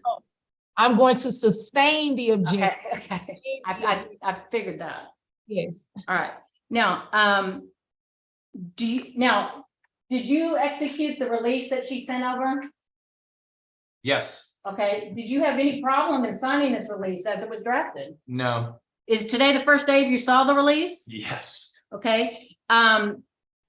Do you think that you're signing the release is going to do anything to stop her being obligated on the note from PMC? Object to speculation. doubtful. Sustain. All right, so you have no objection to the court ordering you to sign the release that you've already executed today, No, correct? no, All right, and you have no objection to the court clarifying the order that says you have to pay that line of credit ending in whatever it ends in, correct? yes, All right, that's not even an issue, correct? right, Did she need to file a lawsuit to do that? no, Were I'm you- gonna object to speculation as well as calls for a legal conclusion. Sustain to it calls for a legal conclusion. Have you consistently paid that note when due? yes, All right, and will you continue to do that? yes, All right, and is there anything that the court can even do besides making a finding that you owe that loan? I'm gonna object to calls for a legal conclusion. Sustain. All right, now, are you asking, so do you agree, that you owe the money that's past due on the IRS, correct? yes, All right, and you're asking the court to, the court can clarify that and order you to pay it by a date certain? yes, All right, and are you asking that you have 90 days to come back and prove that you've paid it in full? yes, All right, have you met your financial obligations in this case? I'm gonna object calls for a legal conclusion. Sustain. All right, is Judith Kirby or her property at any risk of, for anything as it relates to this IRS debt? no, Judge, it's- I'm gonna object lack of personal knowledge. Sustain. can I answer the question? No. Now,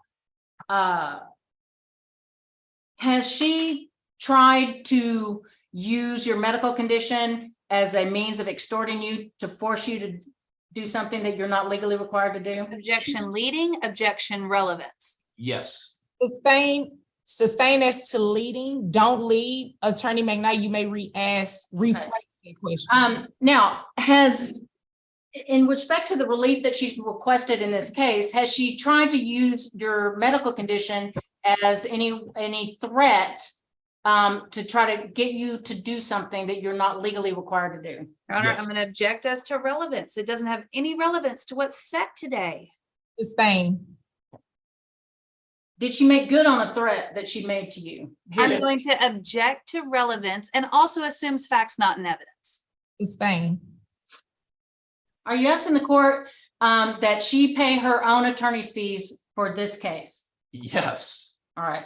And are you asking that she pay sanctions for your attorney's fees? absolutely. I'll pass the witness. Thank you. Very briefly, Your Honor.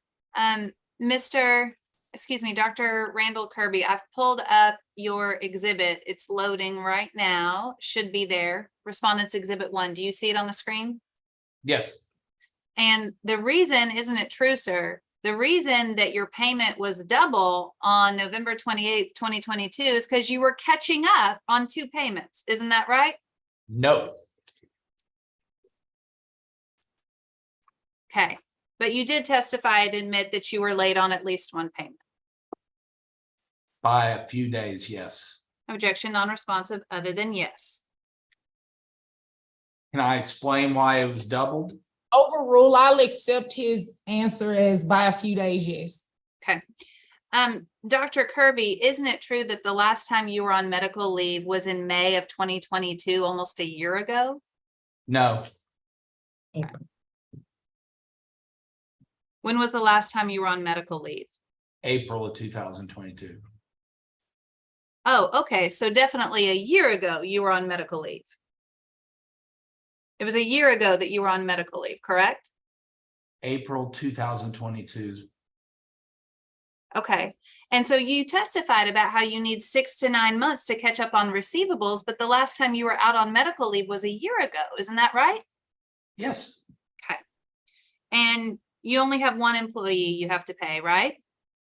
yes, Okay. So you testified about how you need to hold on to that cash in your PA account, but your monthly expenses as it relates to your business are not that significant, are they? no, they are significant. You also testified just now with your attorney that you'd received no notices from the IRS about past due payments. Do you remember testifying to that? Yes, Okay, but I'm showing you on the screen what's already in evidence, P3. You and my client both got this notice from the IRS in November talking about interest and penalties of $25,000. You got this, didn't you? yeah, Judy went to the accountants and had it generated. Objection, non-responsive. Sustain after, anything after, yeah, is sustained as to non-responsive. Okay, so Dr. Kirby, P3 is a notice from the Department of Treasury, Internal Revenue Service addressed to you and Judith Kirby, right? Yes, And you received it in or around November of 2022, correct? yes, So that wasn't true, what you told the judge just now on direct, when you said you hadn't gotten any notices of past due. I guess, yes. I'll pass the witness, Your Honor. All right. Attorney McKnight, redirect. I don't think I have no further questions with this witness. Okay. All Judge- right. And Attorney Rowan, may Mr. Kirby be excused? Yes, ma'am. I was just going to call myself on fees. Okay, go ahead. Thank you, Judge. My name is Rebecca Rowan. I'm an attorney licensed to practice law in the state of Texas since 2007. I've practiced family law exclusively since my investiture. I'm board certified in family law and have been since 2012. My billing rate as specified in my contract with my client is $4.75 an hour. My paralegal is $2.05 an hour because she's also board certified.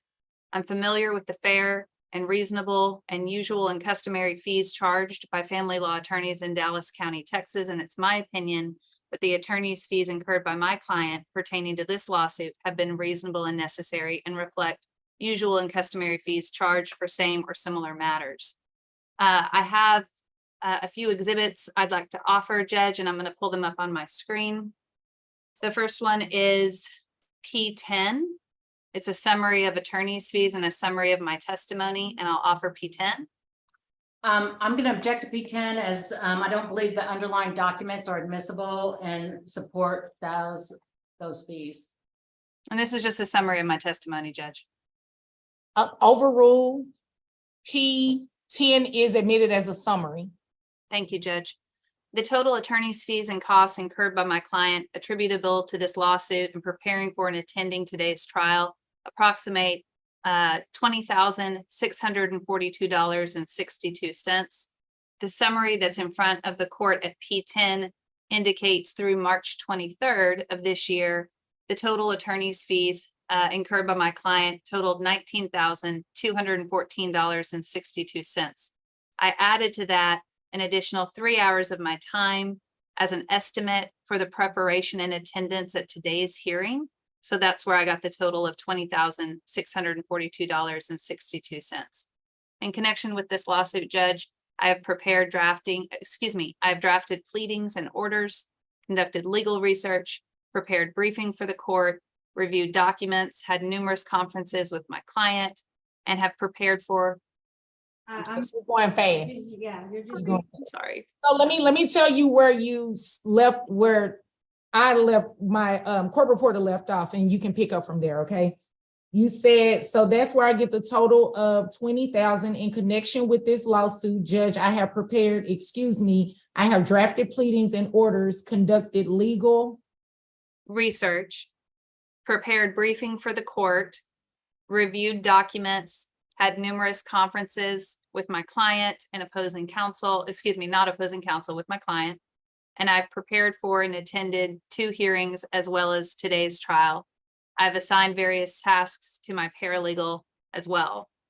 Specifically, Judge, I believe that needless attorney's fees were incurred, particularly at the beginning of this case, when I contacted Ms. McKnight in early February as a matter of professional courtesy, because she had been the respondent's attorney in the divorce. And I asked if she would be representing him in this matter and if she would accept service on behalf of her client. She responded that she would ask her client, but then she never got back with me. Accordingly, I had to go through weeks of delay and cost, getting citation and notice issued, and getting the respondent served, which was not an easy task. Then, apparently, he had hired Miss McKnight on Monday, February 20th, but they waited to file an answer and contact me until Friday afternoon, February 24th, right before the scheduled temporary orders hearing on February 28th. At that time, on Friday afternoon, Ms. McKnight indicated that she had a conflict on February 28th and that she wanted a continuance. Now, normally, I'm always going to work with opposing counsel to schedule a hearing when everyone is available. But in my opinion, she shouldn't have taken the case, knowing there was a hearing set on 2/28 if she had a conflict on 2/28. So we had to appear on February 28th with Judge Lee and address her continuance and address the concerns that I had about it. Judge Lee did continue it for a couple of weeks, and we appeared again in front of her on March 14th and addressed my request for temporary orders. That's also when we appeared before you briefly, Judge, in order to also present some of those arguments. So in terms of the motion for sanctions that Ms. McKnight has filed against me and my client, I've submitted briefing to the court that addresses it, but certainly the motion for sanctions wound up my client having to incur additional fees to defend that. The motion for sanctions should be summarily denied. You have to prove it's both groundless and brought in bad faith or for harassment. My requests for temporary orders were not groundless when I have case law authority supporting it, which I've briefed to the court, and also was not brought in bad faith or for harassment when I was simply asking the court to preserve the funds that came from the sale of a marital asset that needed to get a debt paid that was pursuant to the order. So it's not sanctionable conduct, yet my client had to incur additional fees for me to defend that motion for sanctions. So it's my opinion that the $20,642.62 in fees and costs are both reasonable and necessary in representing my client in this matter, and that the award of such fees to be paid by the respondent is in conformity with the Texas Family Code and the Texas Rules of Civil Procedure. Judge, I also have as P11 redacted copies of my billing statements from January through February, and I will offer P11. Objection. My objection to P11 is that they're over redacted. Even if you admit them, it's my objection, they're over redacted. It does not show the work performed in a sufficient way. And under the Ramoose case, it doesn't give an accurate depiction, and I object in that regard. Rumos, ROHMOOS, I believe. Yes. Response? Judge, I don't believe they're overly redacted. You can tell that I'm either having a telephone conference with my client, I'm preparing legal research, I'm preparing documents. I believe that you can certainly cross me on it if that's what Ms. McKnight's concern is or what the case law indicates. But moreover, I'm also happy to produce unredacted copies to the court in camera. You know, if that's the concern, I have no problem doing that. But obviously, I don't want to be looked at as waiving any, attorney-client privileges by submitting unredacted or lightly redacted bills. The objection is overruled. P11 is admitted. And then Judge, on P12, which I have on the screen, is just a draft statement through March 23rd that supports the attorney's fee summary I've already given to the court. And I'll offer P12. Objection Same objection. overruled. P12 is admitted. And I'll pass myself, Judge, Thank you. Right. Ms. Rowan, how long have you been a family law attorney? since 2007. Okay, since 2007, how many temporary order hearings have you had on a motion to enforce? I can't think of one. Okay, you can't think of one because it's not authorized under the law and you've never done it, right? Disagree. It's authorized by the case of Jacobs v. Jacobs, which is in evidence. So why do you think in all the years since 2007 you've been practicing family law that you've never had one set against you and you've never set one before? I have no answer to that. Okay, and you would agree with me that the court has no authority to modify the decree. There's no question about that, right? Agreed. Court can't modify Right. the decree. And you would agree with me that the decree does not provide for the acceleration of the line of credit of the 180,000. I agree with that. All right. And so what was the basis, the legal basis for you to request $400,000 to be put in the registry of the court? Under the case of Jacobs v. Jacobs, the court can make temporary orders and issue temporary injunctions in a Chapter 9 enforcement. So I was asking the court to preserve $400,000 from the sale of the marital residence, or really any other source of funds, such that the bills could be paid that were ordered to be paid, specifically the tax debt for 2021. And we were adding a little bit before interest and penalties were continuing to accrue. So by the time I got to trial, whenever that may have been, that there would be sufficient funds preserved in the registry to get the debt paid. So it's your testimony that you weren't seeking to force him to have to pay off the $180,000 note? Certainly the focus of this entire case and my client. Objection to a non-responsive answer. Sustain. Can you repeat the question, Lisa? So is it, your testimony that you weren't trying to force him to pay off in full that $180,000 note? No. All right, well then why, so your pleadings in of itself acknowledge the $200,000 payment to the IRS in January, don't they? I Doesn't? believe they do. I believe. Okay, they do. but yet, so he only owed $175,000 in January when you filed this lawsuit, correct? I can't be sure what was owed at the time we filed the Well, lawsuit. how much is owed right now? The evidence that's in before the court shows $175,000 as of March 13th. Okay, and I don't so know what it's, this he is certainly, owed today. and has that, and so what you asked for exceeded the amount of the IRS due. Would you agree with me on that?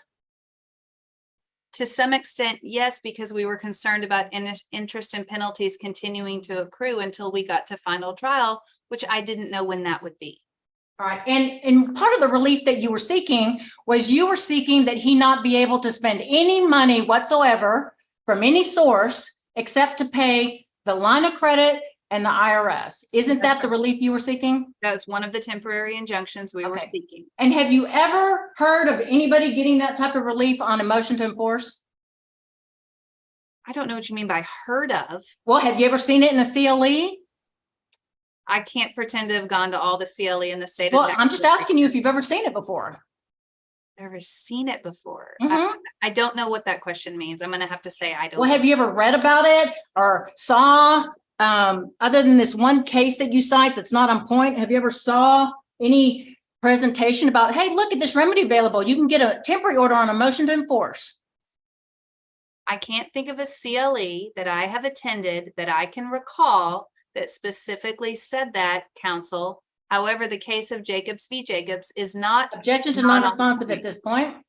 I'm responding to the question, and I object to your characterization of the case as not on point. Okay, Attorney McKnight, move on to your next Right. question. Now, how much have you been paid?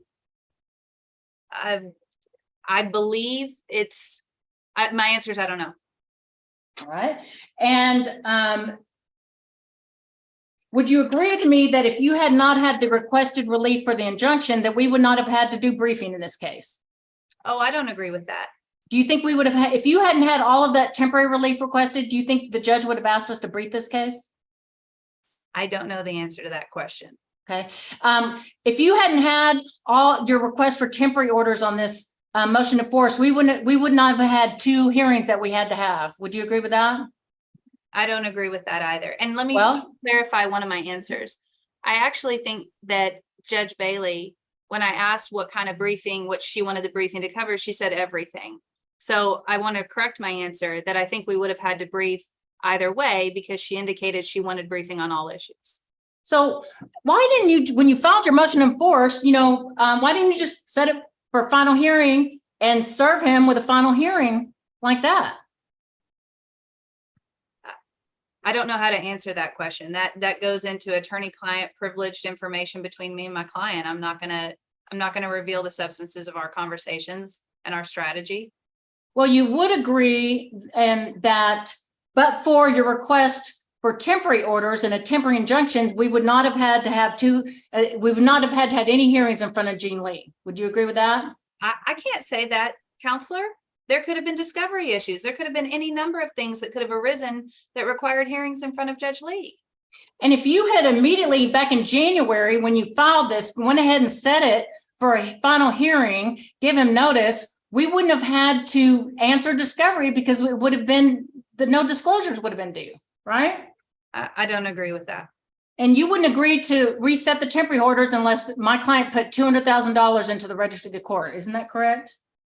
That was something I asked. I said, Objection, and so we had to have a hearing on my motion for continuance. Is that correct? I'd like to answer the question in full that you asked me before. So I'll object and ask the court to allow me to answer that. The court will allow you to answer. Do you remember the question? I do. So, counselor, when you asked me for a continuance because you had a conflict on 228, I said I would be happy to agree to a continuance if your client could put the funds into the registry of the court so we could at least preserve the money and then go have a hearing. So that's the represent. Slow down. I'm sorry. You're I'm okay. sorry. So it's accurate for me to say you would not agree to a continuance unless he put $200,000 into the registry of the court. That's accurate, right? Yes. Okay. And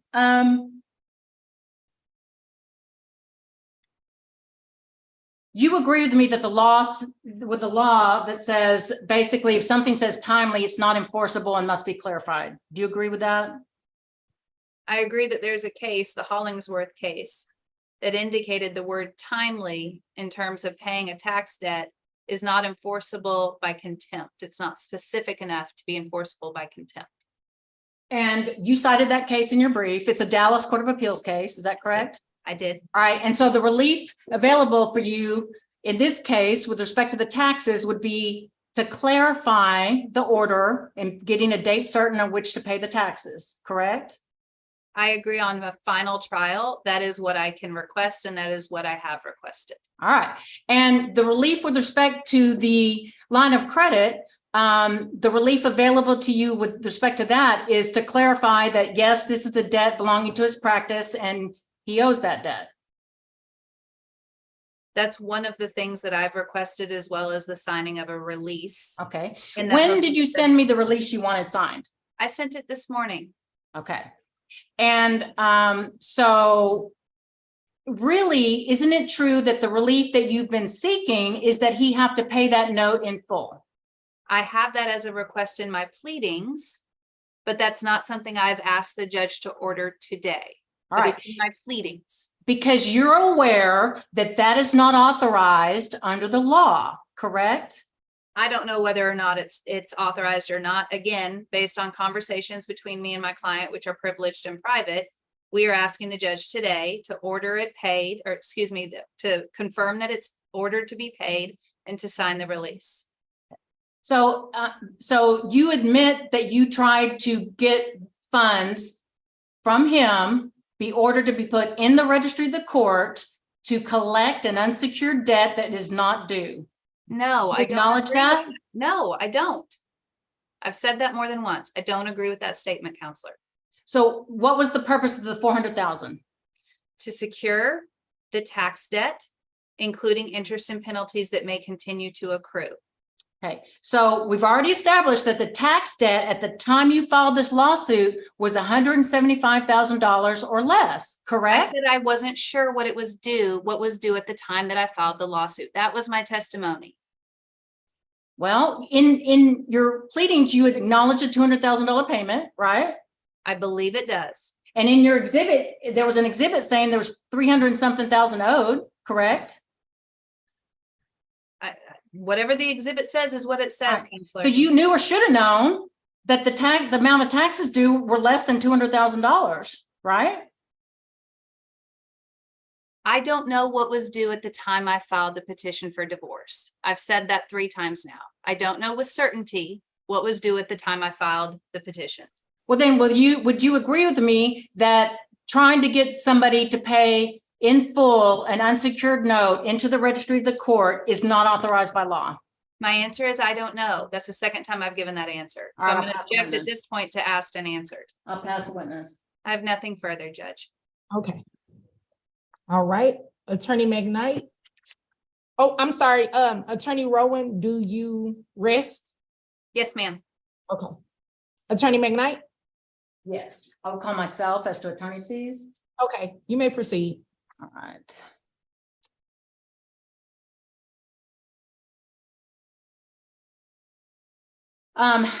My name is Lisa McKnight. I'm an attorney licensed to practice in the state of Texas since 1992.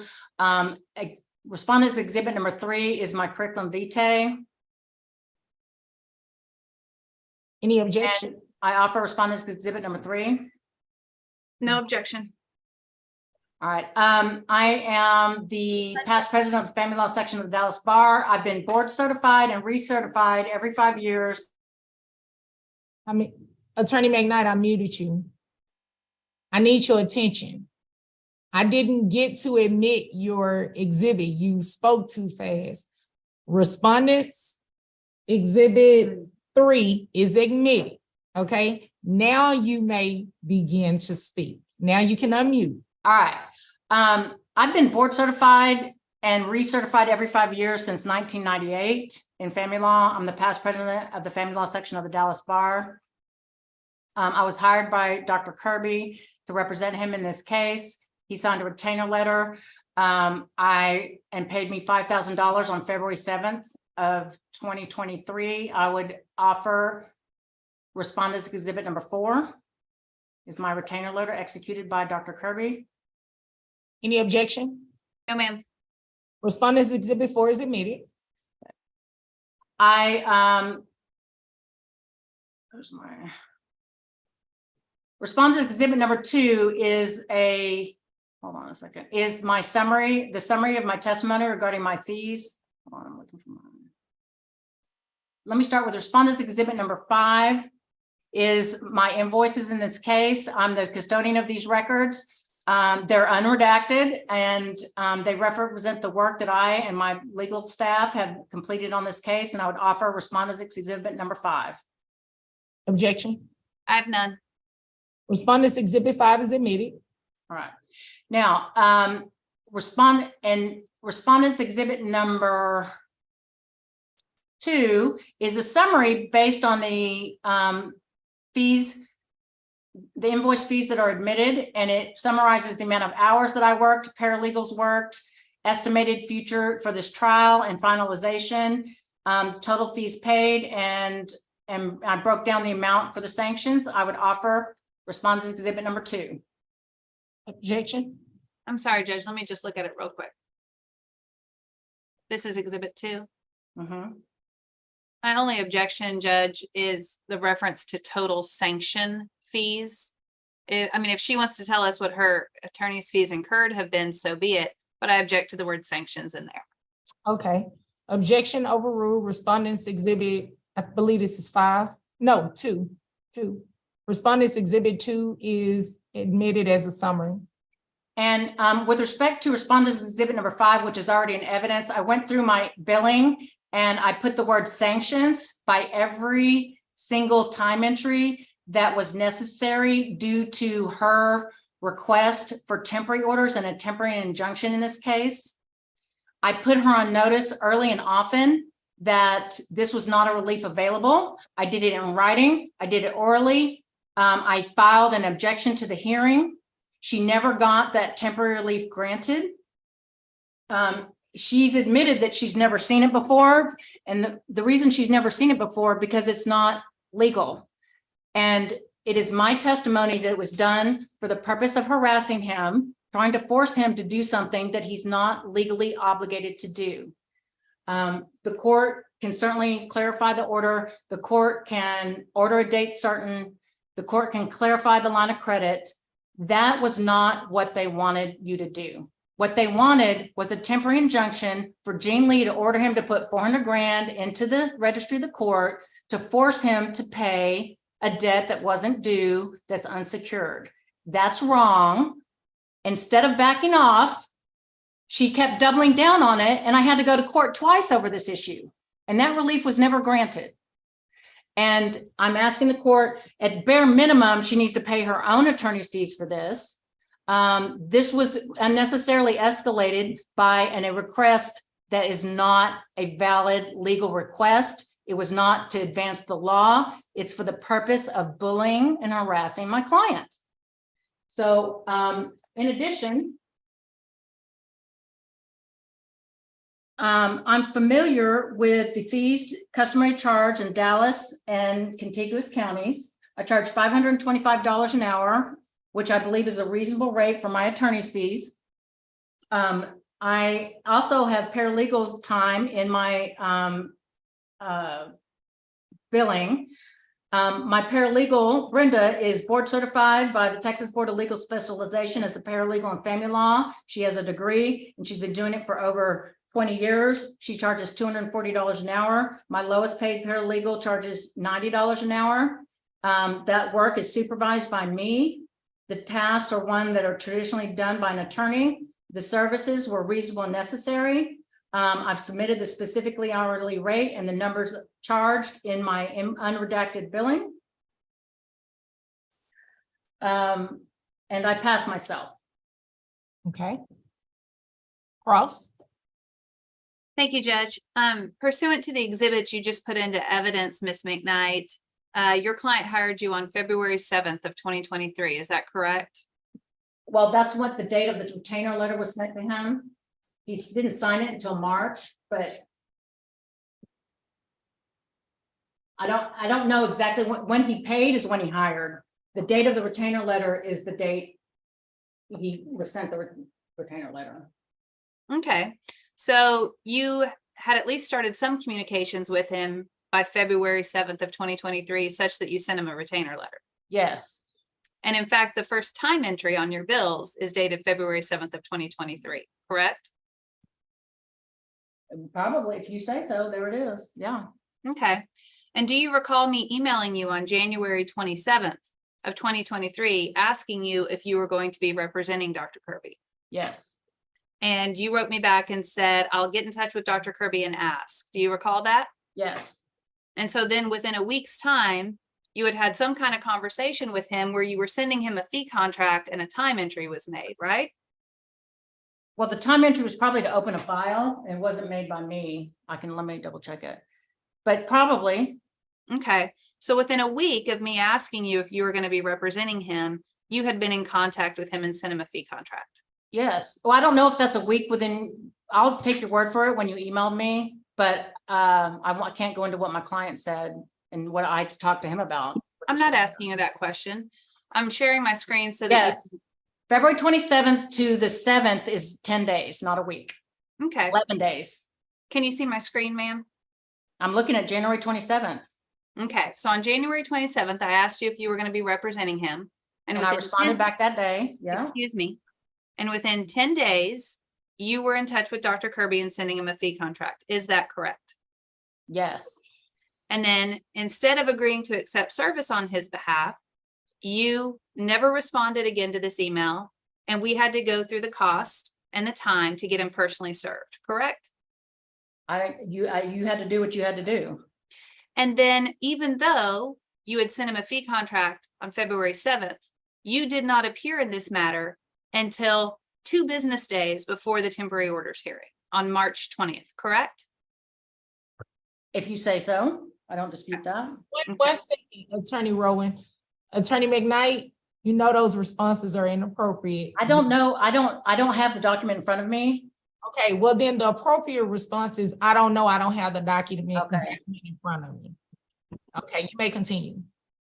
So, Ms. McKnight, do you acknowledge that you did not appear in this case until March 20th? I don't know. I don't have that in front of me. Okay. Do you have any reason to disbelieve that I'm telling you that your answer was filed on March 20th? No. Okay.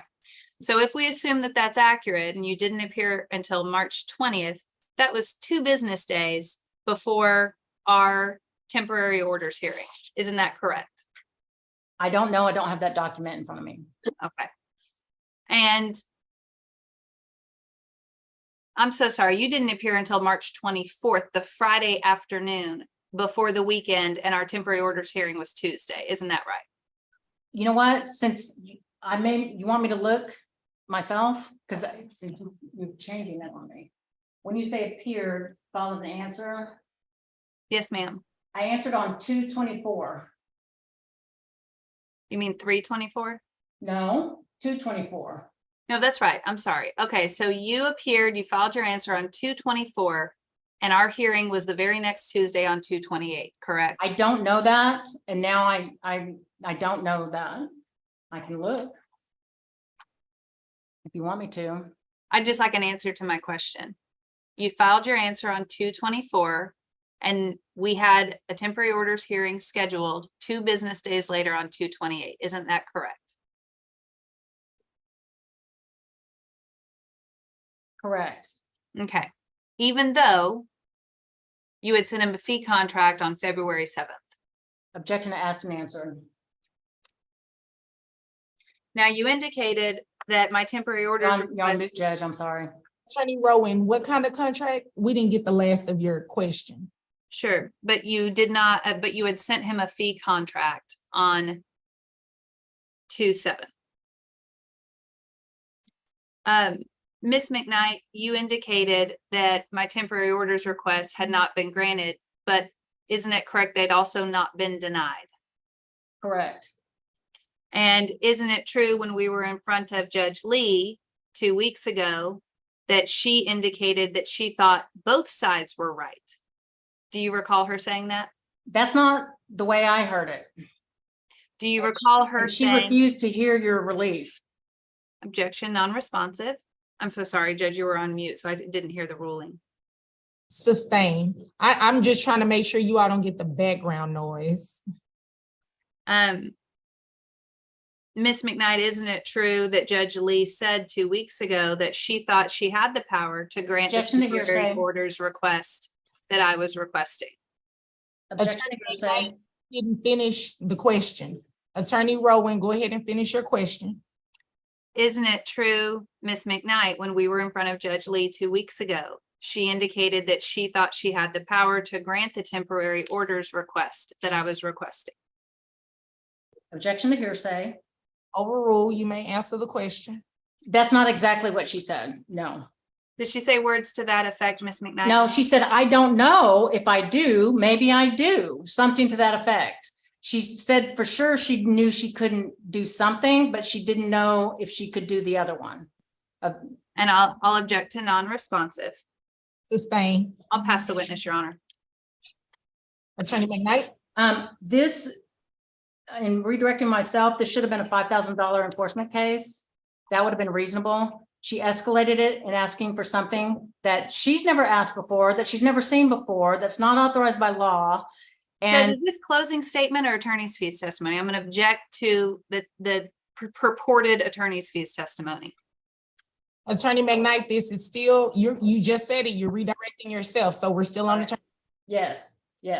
And the fees that my client had to incur in the unreasonable request exceed the fees that she had to incur in her reasonable request. And in my opinion, she is not the prevailing party in that the focus of what she was trying to do never got granted. And the relief that you're going to grant today is not really the relief she was looking for. And I pass myself. Okay. Do you rest as well? Yes, ma'am. Both sides closed? Yes, ma'am. Okay. So I just need some clarification on a couple of things. The IRS debt as of March 13th, that amount was $175,000. Yes. Okay. There's, The- I think there's more on it, like some sense to that, but let me tell you. So Okay. Judge, the 261.92, 175, 261.92. And Judge, the concern is where we're pulling that number from. It specifically says this is not a payoff amount. So I don't know that anyone can testify or tell you accurately what the payoff amount is. So that's why in my requested relief, I'm simply saying whatever the total is, including interest, taxes, penalties, we want all of that paid. Okay, and I understand. I'm just trying to get a roundabout estimate because I did see the exhibit about the interest and penalties accruing. So I understand that, but thank you both for clearing that up. The PNC, roughly how much is left on that? 180,000.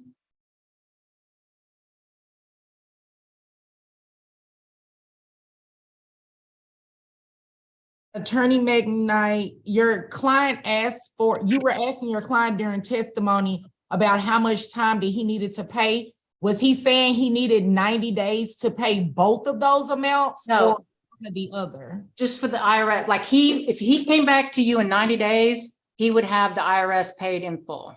Okay, It is not his intention to pay the line of credit in full, nor is it his obligation, okay, nor is it the relief that they're requesting today.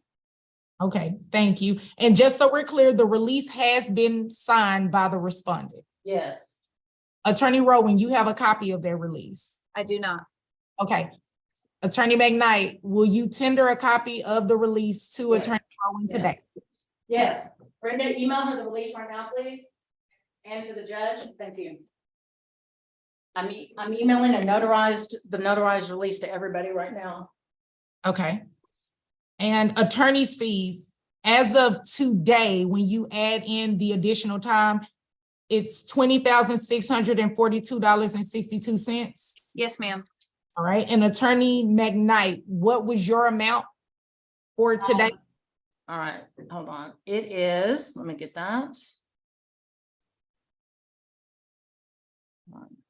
It's 19,000 something, but I'm gonna give you the exact amount.